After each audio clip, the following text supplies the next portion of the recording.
इस पूरी ऑर्गेनाइजेशन को चलाने के लिए आप नीचे डिस्क्रिप्शन से हमारे ऐप को डाउनलोड कर सकते हैं, जिससे कि लॉ स्टूडेंट्स को, लॉयर्स को और आम आदमी जो लॉ जानना चाहता है वो पेड क्लासेस का लाभ ले सकता है। श्री गोवर्धन पीठ शंकराचार्य जी के चरणों में मेरा प्रणाम। अभी जो हिंदू राष्ट्र की कल्पना की हम बात करते हैं, उस कल्पना में हमको दो चार चीज़ें बहुत महत्वपूर्ण जो सोचने और विचारनी है, जो मुझे लगता है वो ये है कि भारत ने जो संविधान बनाकर रखा, इस संविधान को सबसे पहले अभी रिव्यू करने की आवश्यकता है कि वो क्या हमारी सनातनी संस्कृति के अनुरूप हर एक आर्टिकल, हर एक पार्ट, हर एक हिस्सा उसके अनुरूप बना हुआ है। तो मुझे लगता है कि आप संतों से अच्छा मार्गदर्शन कोई नहीं कर सकता। तो संविधान की जो प्रक्रिया है, उस प्रक्रिया के अलावा आज की तारीख में हमने क्या उस संविधान में एंशिएंट कल्चर को डाला हुआ है, ये विचारणीय है। मैं इसलिए कहता हूं क्योंकि आज का जो संविधान बना हुआ है वो राइट ओरिएंटेड बना हुआ है, जबकि हमारी संस्कृति ड्यूटी ओरिएंटेड है।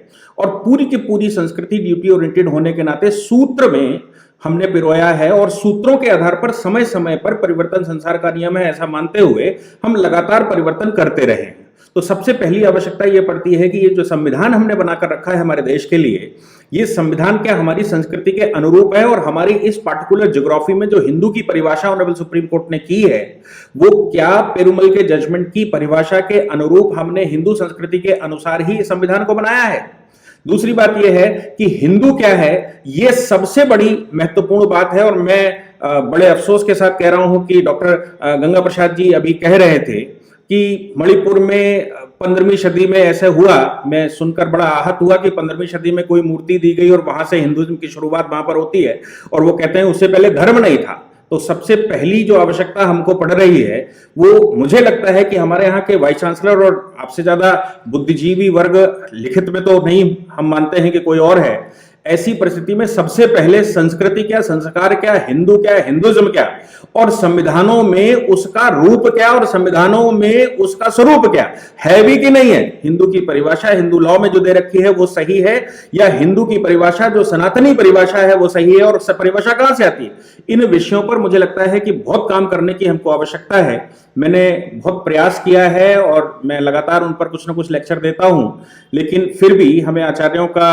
अगर मार्गदर्शन मिलता है तो ही मुझे लगता है कि हम हिंदू राष्ट्र की तरफ जा सकते हैं। अदरवाइज केवल हम जब एक परंपरा में जाते हैं और एक रास्ते पर चलते हैं, और वो रास्ता जो अंग्रेजों ने दिया हो और मुगलों ने दिया हो, इस संस्कृति को यहां तक खींचकर बिगाड़ा गया हो, उसको सुधारने का सबसे महत्वपूर्ण साधन मुझे लगता है भारतीय संविधान का निर्माण है।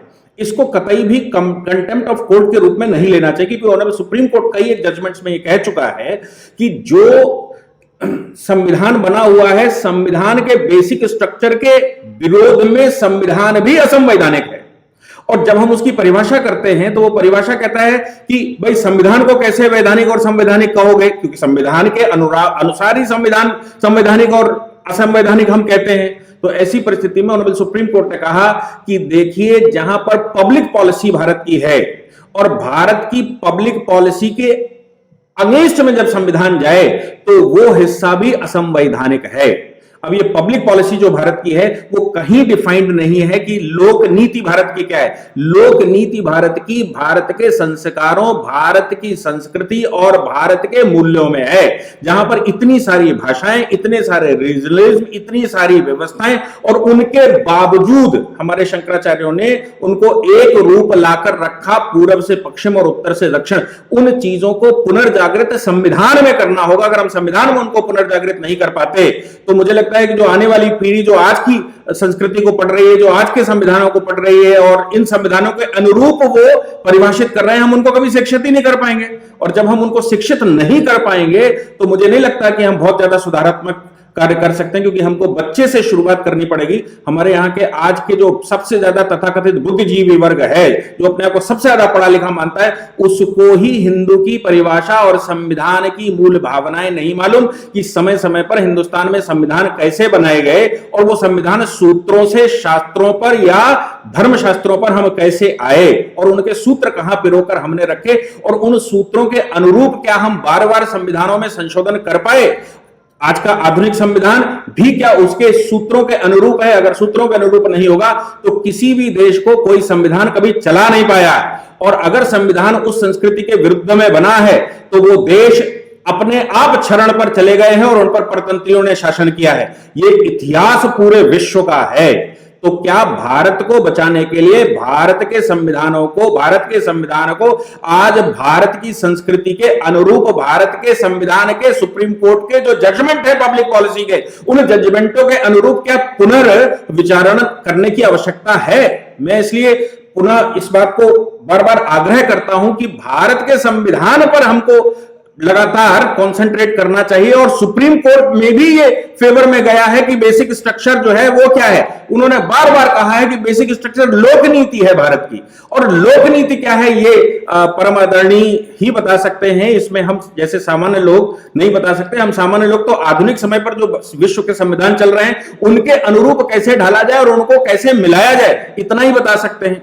इसलिए धर्म की परिभाषा जो वाइस चांसलर साहब ने की, उनको मुझे लगता है फिर से परिभाषित करने की हमको आवश्यकता पड़ेगी।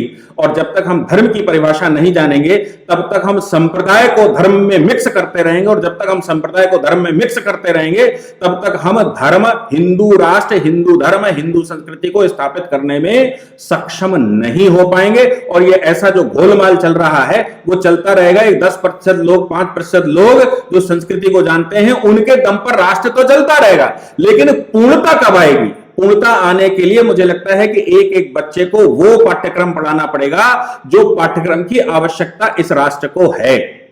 समय का अभाव है। पूजनीय शंकराचार्य जी को ने समय थोड़ा सा ऐसा बाद में मुझे मिला और पूज्य को अपनी बात रखनी है, इसलिए मैं अपनी बात को यहीं समाप्त करता हूं। इसका पूर्ण वर्जन अगर मुझे आगे अवसर देंगे तो इनके छोटे छोटे हिस्से कि हिंदू लॉ कैसे बना, मुस्लिम लॉ भारत में कैसे बना, इनकी संस्कृति कैसे जोड़ी गई और जजमेंटों पर कैसे आया, संविधान के विभिन्न पहलू कैसे हुए, इन पर फिर हम कभी चर्चा करेंगे। आपके श्री चरणों में मेरा प्रणाम पुनः स्वीकार। यदि आप लॉ पढ़ना चाहते हैं तो कहीं और क्यों जाना, हमारे ऐप को डाउनलोड करें और लॉ पढ़ें।